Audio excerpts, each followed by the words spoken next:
그게 물론 그렇다고 이게 이를테면 선생님만의 넷플릭스에 저희가 이렇게 같이 빠져 있다 뭐 이렇게 보기 그런 게 좀 너무 심한 것 같고요. 어느 정도 그게 그 실제성, 객관성 이런 것도 있는 거지 않습니까? 그 말은 저희가 같이 공유할 수도 있는 그런 어떤 기준이나 이런 것들도 분명히 있다는 거잖아요.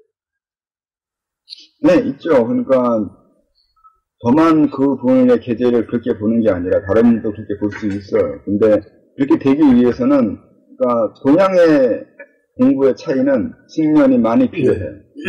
약간 객관적으로 누구나 이제 그 기준만 알면 적용할 수 있냐 하는 것인데 그렇게 기준 알고 방법 안다고 적용할 수 없어요.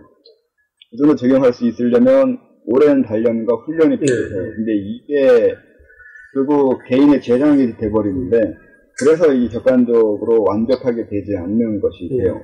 객관적인 부분이 없는 건 아닌데 훈련이 문제가 생긴다는 거예요. 그래서 계제 보는 것을 다른 분들이 한다고 하다가 잘 안 되는 거는 이게 이 계제 보는 건 영안하고 비슷한 것이 돼버려요. 영안이 같은 거라서 이 육안에 해당하는 이 객관 삶을 보는 거와 다르게 영안이라는 거는 너무 개인의 그 심리적인 거 여기에 영향을 많이 받아요. 근데 선생님 영안이라 하시면은 되게 오해의 여지가 많지 않습니까?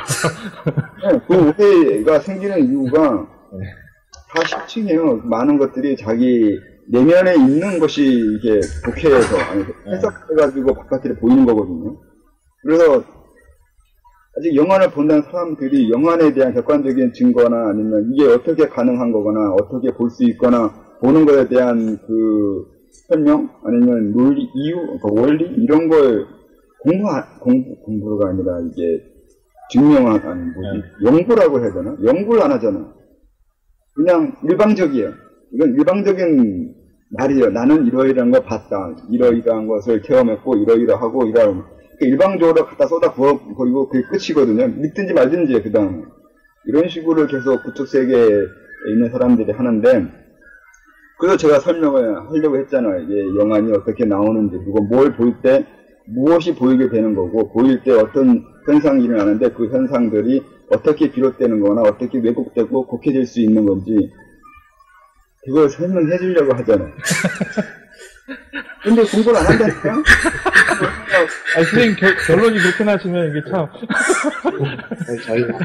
어려워요. 예. 사람들이 성격이 있는 거라서 그 성격에 맞게만 보게 돼 있어요. 선생님, 말씀해 주셨으니까 제가 이거는 아마 방송에 나중에 누군가 볼 거를 대비해서 일반 사람들한테 겨냥해서 저 한마디 해드리는, 호연님 이거 아시죠? 예, 펜듈럼. 네, 이걸로 사람들 기력 측정하시는 분들 아시죠? 네, 알죠. 이거, 저희가 지금 선생님께서 말씀하신 개념대로 하면 이걸로 사람 기력 측정하시는 거에 신뢰도랄까요? 어느 정도? 저는 제로라고 생각합니다. 펜듈럼 가지고. 저희 관계적 분들은 다 인정하실 텐데 어떤 분이 이제 저랑 선생님 기력을 측정했대요. 근데 제가 뭐 10에 뭐 8천승인가 나오고 선생님이 10에 뭐 50승인가 나왔대요. 그러니까 또 현관임도 높은 거네요? 그러니까 오, 예. 거기 가서 저기 교주하면 되겠네, 현관도. 그러니까요. 저 그거를 어떻게 반박을 해서 설명해주고 싶은 생각이 들다가도 이분은 내 말빨이 안 통하겠구나라는 생각이 들어서 은근히 인정. 아니야, 말빨 그 정도면 말빨 통하지. 10에 8천승이면 그게 지금 얼만큼인 거야. 더 재밌는 건 이제 분명히 이제 나중에 이제 새로 오신 분 중에 이제 그 측정하시는 분이 이제 광명원의 어떤 분을 또 측정을 해줬어요. 그분은 저보다 더 높아. 10에 5만 승이야. 야, 선생님보다 높은 분들 많네요. 선생님 몇이라고요? 네, 그래가지고 이번 기회를 통해서 이 얘기는 꼭 해드리고 싶었어요. 그거 아닙니다. 도둑님이 질문해 놓은 거를. 도둑님이 또 질문하셨어요. 아까 질문하셨었는데, 그러니까 근데 뭐 어느 정도 설명이 됐을 것 같긴 한데요. 일단 도둑님 질문은 선생님 그거였습니다. 계룡농검 때 도둑님 에라가 나가서 이렇게 한 거를 선생님이 보신 거를 얘기하시면서 그러면 그거는 좀 어느 정도 객관성이 있는 거 아니냐, 객관적인 거 아니냐 이렇게 하신 질문이거든요. 네, 그게 어느 정도 객관인 거지 과학적인 객관은 인정되지 않아요. 네. 그러니까 그게 그 정도를 객관이라고 할 수 있냐 없냐가 이제 관건이 되겠죠. 그 정도까지 가는 것도 힘들어요. 그러니까 그걸 다른 사람의 에라를 보는 것도 잘 못하잖아요. 네. 그걸 이게 우선 그 동양의 문제가 그거라니까. 나는 할 수 있는데 내가 할 수 있는 걸 다른 사람도 할 수 있게끔 해주는 게 그게 좀 힘든 과정이라고. 훈련이 많이 필요하다. 그야말로 세상을 만드는 거네요. 그러니까 서양과 우리 해야 될 것이 과학적인 객관은 그건 안 된단 말이에요. 그 정도 가지고는. 그래서 저는 기준, 어떤 사물을 인정해주는 근거로서의 기준을 조금 바꿨으면 좋겠는데, 그게 결코 쉬운 일은 아니겠죠. 우리가 서양을 이겨야 되는데, 뉴턴식이라서, 그러니까 과학적으로, 논리적으로, 항상 같은 현상은 똑같은 상경에서는 반복될 수 있어야 된다고 하는 그런 엄리성이 좀 있는데, 우리는 그 정도가 아니라도, 사실, 그런 식의 엄리성이 뭐가 있는지 모르겠는데, 모든 게 다 오류가 나는데, 100번에서 100번 되는 건, 기계도 에러가 그러죠. 저 최근에 이제 궁금했던 거, 이건 이제 진도랑 상관없는데요. 그러니까 물리학에서 반물질을 이렇게 생성하는 실험에 성공했지 않습니까? 목소리가 잠깐 끊기네. 이게 지금 우리가 인터넷 상황이 안 좋을까요?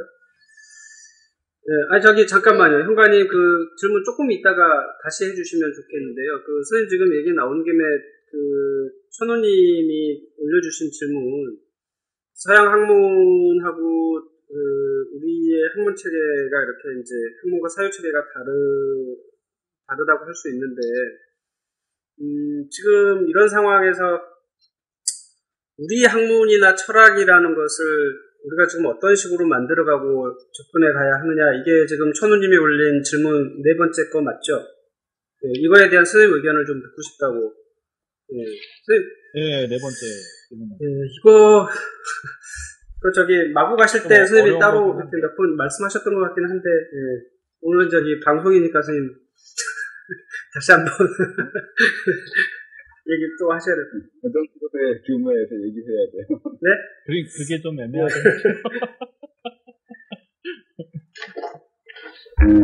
방금 얘기한 대로 우리 문명이 아니면 우리나라나 아니면 동양이 서양을 문화적으로 아니면 군사적으로든 정치적으로든 좀 앞서가거나 좀 더 강해지면 우리식 우리가 그들한테 피놀려요. 우리 논리가 맞아서 그들이 인정하는 게 아니라 우리가 강해서 그들이 우리 논리를 따라오는 것이 되겠죠. 좀 이상하기는 하지만 원래 그래요. 서양인들이 우리 논리 인정해 줄 이유가 없거든요. 그래서 우리가 강해지거나 우리가 그렇게 보여야 그들이 우리 논리에 관심을 가지게 된단 말이에요. 지금 방금 얘기한 것처럼 과학적이지 않는 것들이요. 과학이라고 말할 수 없는 부분이 많이 있는데 그런 것이 과학이 아니라는 근거로 좀 무시당하거나 인정 못 받는 것이 사람들한테 과학적인 다른 식의 것이요. 그러니까 말도 없는 것이 좀 문제이긴 하는데 세상을 볼 수 있는 기준 아니면 분별할 수 있는 방법론이 꼭 과학만 있는 것이 아니라고 하는 거. 아니면 과학이 아닌 다른 방법을 찾아야겠죠. 만들어야 되잖아요. 이것도 논리잖아. 논리를 만들어야 돼. 근데 선생님 이게 학문이나 일반적인 다들 인정할 수 있는 어떤 학문적인 체계로 만드는 게 그렇게 쉬운 작업은 아니지 않습니까? 근데 선생님 이게 선생님 근원적으로 좀 차이가 있을 것 같아요. 서양 학문 체계라고 하는 게 보편성, 객관성이라고 하는 거를 일단 추구하는 거고, 그래서 모든 사람들이 보편적으로 경험할 수 있어야 되고, 여기서 시간이나 공간적으로 동일한 조건, 동일한 뭐 이런 거라면 똑같이 경험할 수 있어야 되는 거라고 하는 게 서양 학문 체계의 과학이나 뭐 이런 뭐 학문의 논리라면, 저희가 지금 하고 있는 수련이나 이런 동양적 사유체계는 그게 애초에 불가능한 거 아닙니까? 애초에 출발 자체가 좀 다른 거 아닐까요? 네, 어렵죠. 그래서 그 기준부터 바꿔야 된다는 거죠. 그러니까 지금은 그 당시 과학 인정 안 되는 거죠. 근데 과학적이지 않은 것도 인정되게 하는 거예요. 우선 그게 좀 분위기가 돼야 된다. 근데 그게 뭐 우리가 아무리 그걸 위해서 논리를 설명하면 서양적인 방법으로 우리를 이렇게 해봐야 될 것 같지도 않아요. 그러니까 이 되는 방법이 힘이라고요. 힘의 논리로 될 거라고. 우리가 좀 잘 나가고 발달해서 강해지면 우리가 생각하는 논리, 우리가 행동하는 논리가 그들한테 먹힐 거라는 거예요. 그러니까 이게 최소한 저희 나라도 이런 식으로 어떤 이런 거를 이런 사유 방식으로 많아져야지 좀 보편화될 수 있지 않습니까, 이게요. 그런 식으로 접근하는 방식을 마련을 어떤 식으로 할 수 있을지 그게 좀 고민이 많이 되더라고요. 네, 그래서 그게 인위적으로 어떻게 할 수 있을 것 같지는 않고 우리가 좀 정치적인 부분, 경제적인 부분부터 시작해서 문화적인 거거나 다른 것들이 앞서가면서 실험을 하겠죠. 정치 실험이든 뭐든. 그리고 지금으로서는 결국 강해질 수밖에 없어요. 그래서 아무리 서양인들이 동양 수련이나 동양 철학이나 이런 거 연구하고 만들고 펴뜨고 있고 베껴서 다른 걸로 해서 다시 별별 걸 다 하고 있긴 하는데, 어쨌든 서양이나 하는 건 서양이나 한계에서 넘어갈 수 없고, 과학적인 그들의 사고방식에 맞는 부분, 이게 벽화나 만들 수 있는 그런 정도까지요. 인도가 넘어가서 다이어트잖아. 요가가 넘어가서 다이어트로 변해버렸다고요. 그들이 할 수 있는 건 거기까지야. 요가가 다이어트 하는 건 이게 그들의 단전 호흡으로 건강하겠다고 하는 거 똑같거든요. 밖에 말할 수 없는 것이 과학이잖아요. 지금의 방식이잖아요. 근데 제가 그랬듯이 수련하고 건강하고 아무도 그렇게 말하진 않았어요. 그 전에도 이게 꼭 건강해지는 것처럼 병도 낫고 될 것처럼 이렇게 말을 하는 거에 대해서 아니라고 아무도 얘기 안 한다고요. 이 단체도 상업적인 부분에 넘어가야 되고, 상업적이려면 사람들을 이렇게 많은 사람한테 혹할 수 있거나 끌어당기거나 이제 이유를 설명할 수 있어야 되는 건데, 그런 것이 건강이나 병 고침이라든가 아니면 스트레스 풀게 하는 거, 그런 거. 그런 정도예요. 이 과학적인 부분이랑 과학이라는 것이 퍼져서 나오는 거라고요. 무장 실험하는데 건강한다는 개념으로서 옛날치기에는 그런 개념 쓰지 않았어요. 했죠. 차이나인들이 영생한다고 하거나 양생술로 쓴다고 하거나. 그래서 차이나인들이 만들어낸 그 수련법도 좀 그래서 별로 인정하기가 어려운 것이 접근법이 양생법이에요. 양생술로 들어가기 시작하면 또 역시 이제 그다음은 다른 것이 돼버려요. 그래서 동양이라고 해서 중국이나 일본이 아니라 우리여야 되는 이유는 틀려요. 이렇게 무조건 동양이랑 같지 않아요. 우리가 했으면 좋겠는데, 그래서 우선은 우리가 강해지형적으로 앞서가야 되는 것도 있고 그래요. 지금으로서는 동양의 전체를 앞선 것 같은데 서양보다 앞서는 게 문제인데 아직 그 부분을 할 수 있을 정도의 자신감이 없는 것 같아요. 논리는 아마 그 이후에, 그러니까 철학이나 우리나라 철학, 학문, 논리 이런 것들은 나중에 사후 논리예요. 서양인들처럼 지들이 잘 나갈 때 지들이 주장하잖아요. 자기네들이 잘 나갈 수밖에 없는 이유를 설명하잖아요. 철학적으로, 과학적으로. 근데 그건 지들이 잘 나갔을 때 적용되는 거고, 만약에 이제 우리가 잘 나가면 우리가 잘 나갈 수밖에 없는 이론을 만들고 그 이론이 그냥 우리식 이런 식으로밖에 안 돼요. 좀 잔인하거나 말이 안 되는 것들, 논리가 좀 이상하게 하는데 역사적으로는 그래왔어요. 잘 나가서 그들이 맞는 거지 맞아서 맞는 건 아니에요. 이데올로기예요. 왜 그렇다고 알려주고 그렇다고 강요하고 그렇게 알고 그렇게 된 거지 이게 맞아서이거나 이게 진리여서는 아니라고.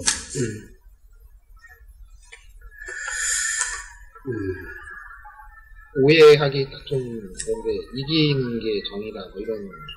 네. 이기는 논리예요. 이기는 나라, 이기는 민족의 논리가 퍼지는. 힘의 논리. 저기 힘의 논리네.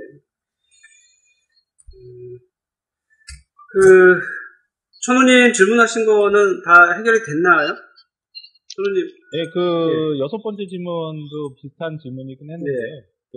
저기 서양은 이제 외부에서 시작해서 진리를 찾는 거면은, 저희는 이제 내부에서 시작해서 진리를 찾는 거라고 할 수 있다는 식으로 이제 제가 질문했는데, 말씀하시는 거하고 뭐, 아까 설명하신 거 다 얘기하신 것 같긴 하거든요.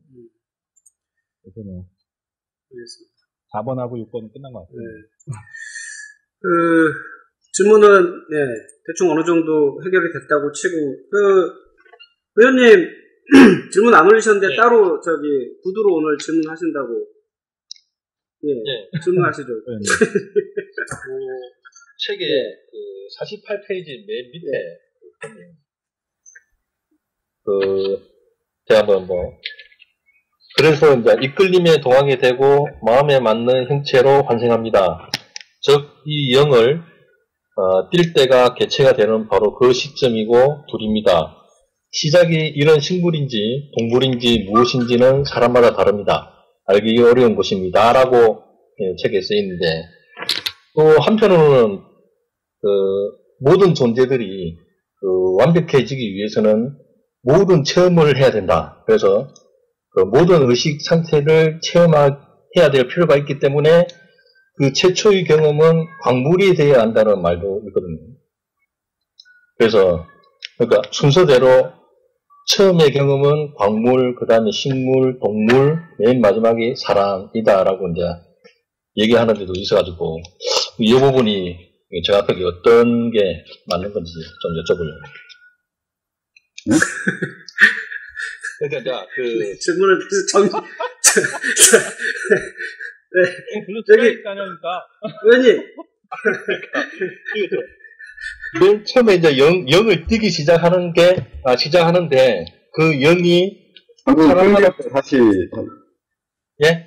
끊겼는데. 잠깐씩 끊겨요. 예, 지금 이게 잠깐씩. 그러니까 그 영을 띌 때 사람에 따라서 어떤 사람은 시작이 동물일 수도 있고 식물일 수도 있다. 그러니까 그거는 사람마다 다르기 때문에 알기가 어렵다고 책에 나와 있는데 또 일각에서는 그러니까 모든 존재들이 체험을 하기 위해서는 최초의 경험은 제일 하위 개념인 광물부터 시작이 돼야 한다는 그런 말도 있거든요. 그래서 제일 밑에 있는 그 광물부터 시작해가지고 그 다음에 식물, 그 다음에 동물, 맨 마지막이 사람으로 옮겨가야 모든 체험을 다 할 수 있다라고 얘기하는 데도 있어가지고. 어디서 그렇게 얘기해요? 책에 그렇게 있습니다. 어떤 책이요? 다른 책에 보면 제가 쓴 거예요? 아니 다른 책입니다. 다른 책입니다. 이건 그 책에서 한 말이야. 이건 눈에는 체험이 중요하지 않아.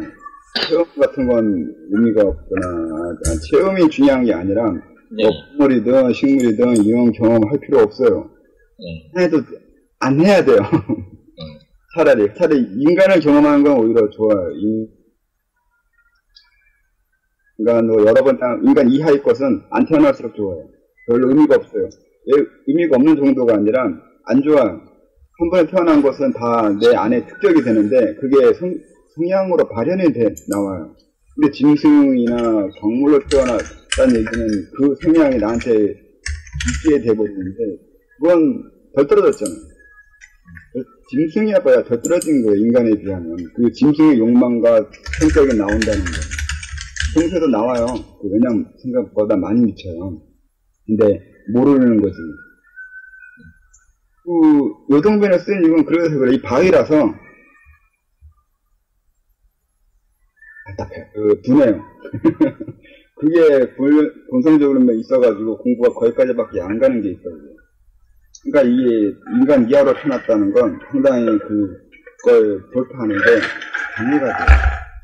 사람을 태어나죠. 사람을 태어난 것도 원래는 정상적으로 말하면 5번은 태어나줘야 이제 제대로 인간이 된 거예요. 이런 식의 것도 있어요. 원래 엄밀하게 따지면 5번 정도는 태어나줘야 돼요. 그렇지 않으면 공부에 관심 없고 자천도 잘 안 돼요. 이 상위 개념, 성의상학적 개념을 이해할 수가 없어요. 머리는 더럽게 좋은데 개념을 이해를 못해요. 이해는 하는데 받아들여주질 않아요. 그래서 그거는 사람으로 안 태어나는 것 때문에 그래요. 얼마나 사람이 태어났냐가 더 중요해요. 짐승으로 바로 인간이 태어나도 어떤 인간들보다 뛰어나거든요. 근데 그건 인간으로서 그냥 사회생활은 뛰어나게 잘할 수 있어요. 남들보다 앞서까지 살 수 있고 남들보다 똑똑하게 살 수 있어요. 근데 공부에서는 그다지 도움이 안 돼요.